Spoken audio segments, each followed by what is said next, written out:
You ask Tiger to calculate.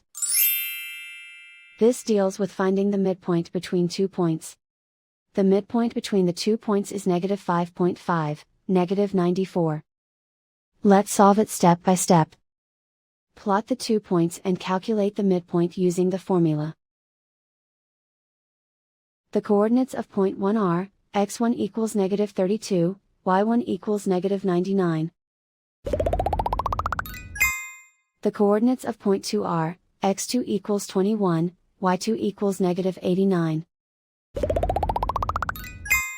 PM represents the midpoint of the 2 points.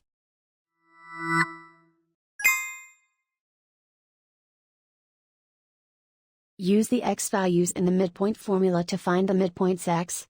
x1 equals -32.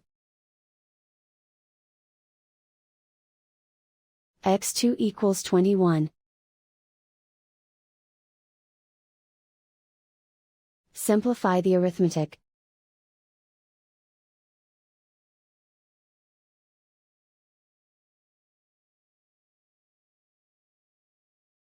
Use the y values in the midpoint formula to find the midpoints y. y1 equals -99. y2 equals -89.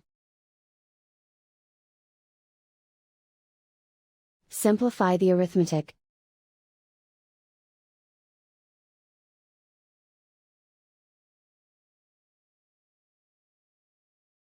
And so, the midpoint is -5.5, -94.